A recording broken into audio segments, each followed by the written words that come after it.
Citizen TV, the citizen power. Okay, ebusiafo, yemamu nyina akwaba edeba Citizen TV so. Citizen TV, the citizen power. Ebrason se yede ensemu a etwahia wo mamu nyina ebrel. Na de edi kan ne di mu tintimai no. Ebinie. Speaker, colleagues in leadership, members of parliamentary staff, our friends in the media. Today is a day in my life that I never saw it coming.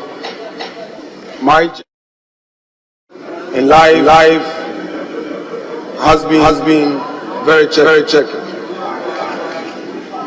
It's been rough, and sometimes it's as if there's going to be no light at the end of the tunnel.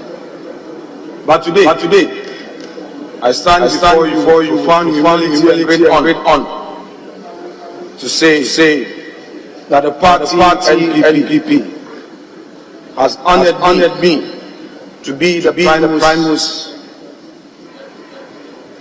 of this great chamber. Mr. Speaker, I take the opportunity here to share a few words. As a member of a member of parliament for Efutu, and a proud son of Winneba in the central region and chairman in the Volta region of Ghana, my long journey to this podium, as you may be well aware, received a lot of setbacks. Mr. Speaker, I won my primaries. Just 2 days to the filing at the EC, the elders of Winneba said I was too young to be an MP. The opportunity was taken away from me. In 2008, I contested, and the result was 22-22. The regional executives of the party said that the then MP was a member of the constituency executive committee, therefore he had a casting vote. You can vote. He voted for himself 23-22. I lost the chance. We were three that year: Honorable Kweku Kwatin, Honorable Joe Wise, Joe Osewusu, and my good self, the Speaker. We formed the One Vote Alliance. The elders of Efutu prevailed upon me to accept the bitter pill, which I did. But proud to this, I had contested as an assemblyman when the 204 bid failed, because an elderly man in Winneba said, in politics you don't give up. So I won, served 2 terms as an assemblyman, and got elected as a presiding member in Efutu. 2012, when I finally got the nod to lead the party in Efutu, none had confidence in my ability to win. In fact, I went to President Kufuor, pleaded to get an elderly face to speak for me in Winneba. In the end, Honorable Hakman Owusu-Agyeman sacrificed to be in Winneba and talk to the people. Honorable Stephen Asamoah-Boateng joined later, where we did our house to house. By the grace of God, I won. Mr. Speaker, in 2016, I worked so hard in Efutu, and when my party had the opportunity to govern, I had great expectation. My expectation was to be part of the success story. But that was not my time. Mr. Speaker, young colleagues who had just joined us in this chamber had the privilege of being cabinet ministers. And I recall that even at committee level, I was neither a vice chair nor a chair of any committee. I never complained. I worked so hard. I was nominated to ECOWAS Parliament. When I got to Abuja, there was crisis because one of our colleagues intended to continue, and we had only 8 slots, not 9. The situation was becoming embarrassing. I had to, on my own accord, resign, and I came back home, expecting to be honored with a position, at least at committee level. That did not happen. I never complained.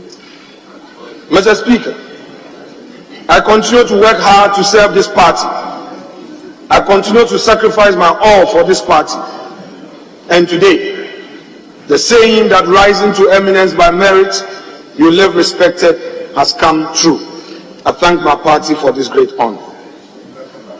Mr. Speaker, in 2013, when I entered the House, this House was full of great men and women. Rising to speak was a problem. I recall getting the confidence to correct the spelling of my name was a problem. So I would see the voting proceedings and just walk. But a brother, gave me confidence. Dr. Mark Esebi Yeboah, a true brother, a selfless brother, who believed in teamwork, called me one day when I was in Winneba, that kwamina come to Parliament. We are debating the budget. I said, how would I start? He said, come, I'll prepare some notes for you. We sat at the back bench and I made that effort. I was so scared. What if I make a mistake? What if I slip? But kwamina, Mark Esebi Yeboah said, you can do it. Come on, go on, I've done mine. And it happened. I thank you, Mark. How I wish you were here with me. I miss you dearly. You are a true brother. You are selfless, and you made it happen. Mr. Speaker, Honorable Mr. Jethro is a man today. If I pass him by, then indeed I have been ungrateful. There is a man who adopted me as his own. I call him Osofo. He, together with other parliamentary staff, gave me the needed guide. When we are filing questions, he will correct you. How to learn the standing orders and all. Mr. Jethro would always avail his time to support. Mr. Jethro, you and your staff, I am grateful to you. You made me who I am today.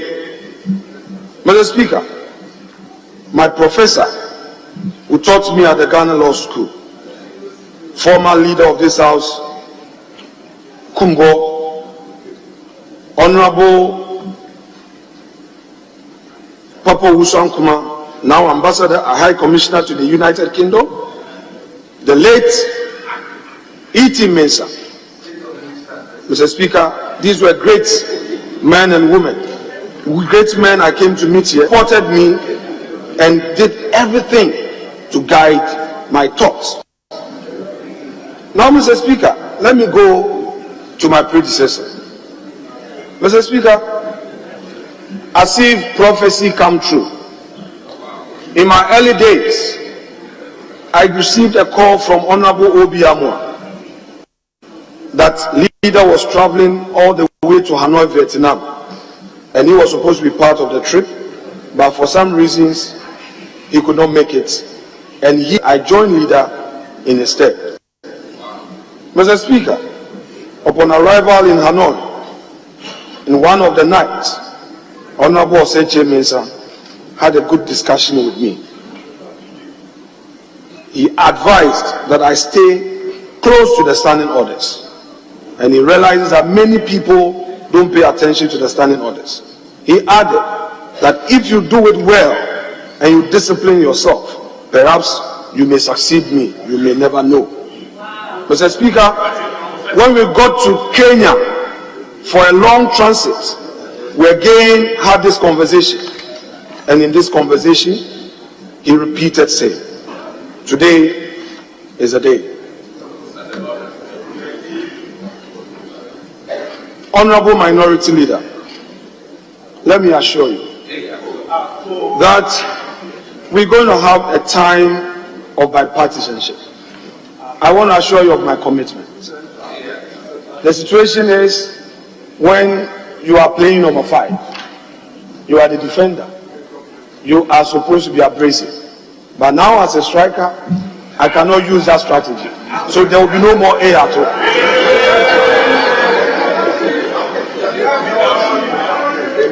We are going to work together, because the happiness and the unity of this house shall materially depend on me. And I cannot afford to allow rancor to prevail. Mr. Speaker,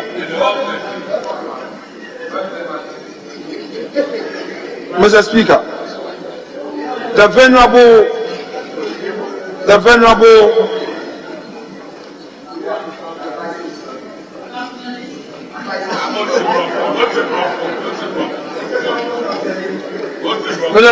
venerable MP for Swami, Honorable Oseche Mensabonso, is an institution, no doubt. It's a big shoe I'm going to wear. And I recall Citizen TV, the citizen power.